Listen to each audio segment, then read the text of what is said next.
ABRAXUS. What's the next move? ABRAXUS was always thinking, what's the next move? He hated the cold, but being a veteran, moved like a seasoned dog of war, with speed, stealth, and focus, pacing his strides with his head askew, favoring his one good eye. That was the way to persevere. Bleached white by nature, ABRAXUS had no color in his Doberman DNA. He was the first page of an old book, white. Saratoga, 2 steps back and to the left, was out of breath trying to keep up. ABRAXUS didn't mind patrolling with Saratoga. The red brindled Dobie was solid, an old track racer that ran with a limp from beatings he endured. But he was smart. Shove his nose in shit once, and he got the message. The Gozen.com warehouse floor was so big it felt like outdoors. Too big to fail, to quote the economist of the day. It was slightly larger than 15 football fields, and the 2 sentries had covered the grounds 3 times on this night watch. This included swimming across the flooded basement twice. They were both tired, wet, and hungry. Saratoga's stomach growled, and he growled back.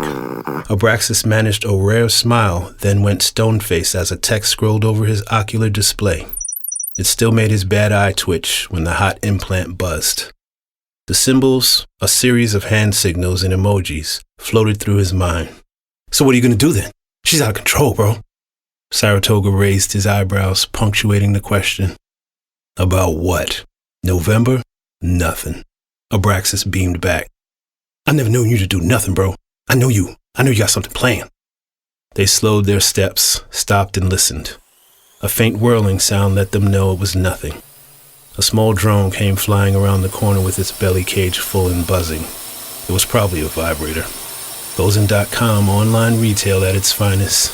The vibrations threw the gyroscope off balance and caused the drone to nosedive into a bin of cheap Chinese knives. No plan. She's a sad, stupid puppy. You can't plan for it or fix it, so why stress? Saratoga loved the stupid puppy analogy. His favorite top 3 were: stupid puppies fall down in old wells, get stuck, and die. Stupid puppies get underfoot, stepped on, fallen on, and broken. Stupid puppies run out into the street chasing the wind, get hit by cars, and die, and that's all day. They took the elevator to the 2nd level and stalked down a long corridor toward an open door. The scent of curry beef, scallions, cheap shampoo, and dry blood assaulted them. Candace half screamed at the sight of them. She laughed, choked on a mouthful of chow fun, and spit it out in a napkin. Saratoga's stomach cursed at her. In her blue uniform, Candace sat maxing out the cargo in cargo pants. Her hair was a half-dry wasp nest of ashen gray, pin-cushioned with 2 pencils. She smiled and half-assed saluted. Good job, fellas. Carry on. They left, double-timed it down the stairs, and shouldered through the heavy doors into the courtyard.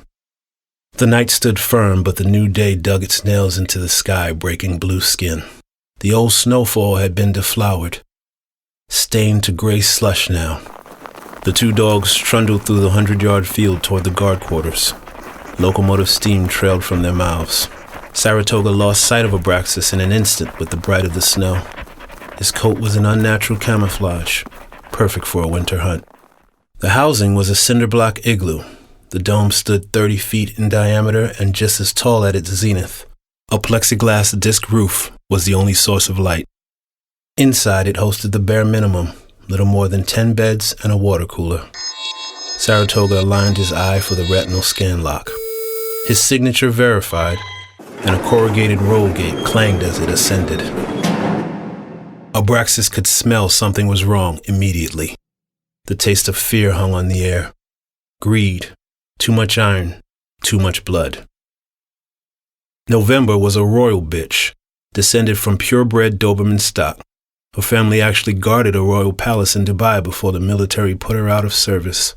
She was the tallest of the Dobermans, outer space black with the muscle definition of a race stallion. Head high, looking down the barrel of her snout at ABRAXUS in the doorway. At her feet were 6 slaughtered porcelets. Porcelets were the baby pigs the guard dogs were fed for dinner. She had eaten the entrails, saving the flesh for last. The carcasses still twitched. November bit into a pudgy hind leg, lifted the piglet and thumped it to the ground. She licked the blood from her mouth with a loud smack. "What are you playing at?" The rest of the team, 7 adult Dobermans, huddled in a corner, ducking and cowering. On the other side of the dome, Tarzan was circling back and forth in front of a balled-up steel shape. It was Eric, the assistant handler, Candace's new recruit.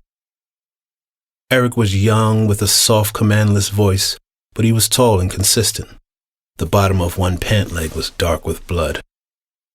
Long gusts of breath let ABRAXUS know he was still alive. Tarzan was the alpha, in charge while ABRAXUS was away. He was supposed to simply hold shit down, dole out dinner, and above all, look out for the boy trainer. His head hung low, and his eyes darted around guiltily. It was the same look of shame he had when one of the pickers threw up from heat exhaustion, and ABRAXUS found Tarzan lapping it up later on patrol. "Now you want to do this? Like now? After all night? Now?"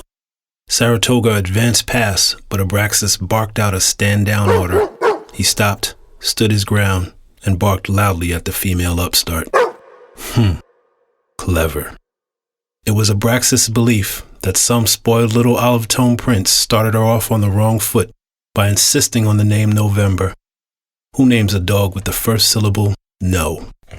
November lowered her head, bared teeth, and locked her face into a rumbling scowl. "We don't have to do this the hard way. You should just submit and let things happen naturally. Age gives way to youth. Today is not that day, lady." ABRAXUS had to make this quick. He was tired. He needed to restore order quickly to regain his status. He nodded toward Eric. "This is gonna fuck the whole program up." November was already stalking in from the right side, his weak eye. The program's already compromised with weak leadership, meaning yo punk ass. The buzzer sounded in all of their heads for the AM shift to begin, the last patrol before the workers arrived. ABRAXUS feigned exhaustion with a slumped head and a few long breaths. November advanced, circled till she had him boxed in a corner, between bedding.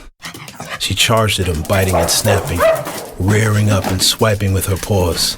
ABRAXUS backpedaled and sidestepped out of the pocket.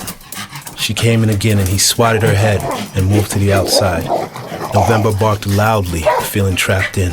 Froth and saliva streamers slung about. ABRAXUS charged in and rammed his head into her chest. She rose up on her hinds, pawing down with glancing blows. November turned her head and bit down on the back of his neck.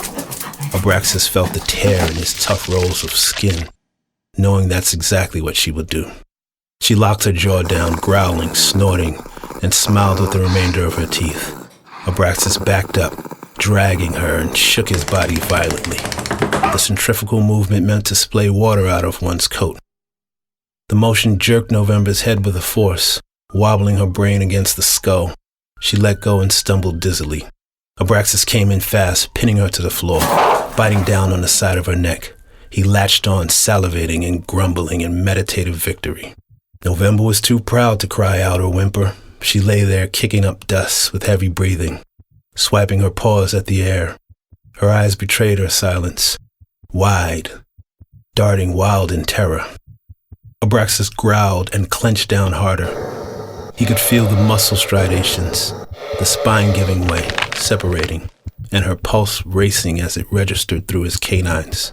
Steady like a train pulling out of the station. He would end it with a quick, merciful tear and settle it once and for all. "Stupid ass puppy." A loud shot rang out, echoing under the dome. ABRAXUS let go and November scurried into the huddle of other dogs. ABRAXUS turned to see Eric on his knees with a gun cupped in his hands.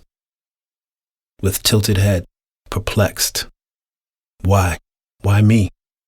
Why not shoot November? Was the last thing he thought before a wet blanket of black smacked down over him. ABRAXUS was a pup again, in the blackness, fuzzy albino coat, floppy ears, and big limp paws. There was the sound of a furnace roaring, no, a truck engine.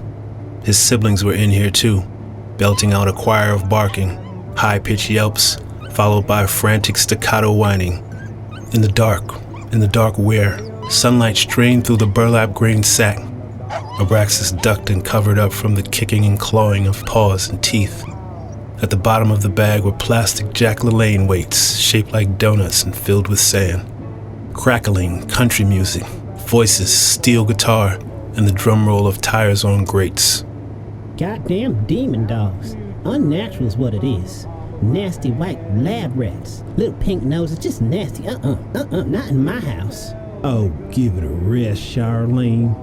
A short screech, silence, and hollow footfalls. The truck gate banged open.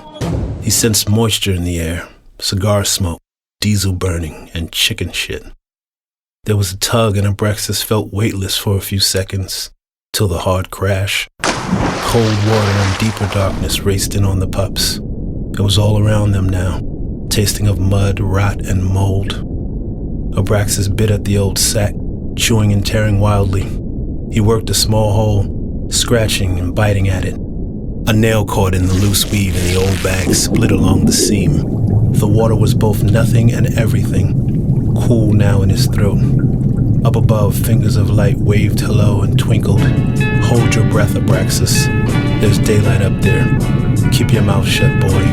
Be good and keep on digging.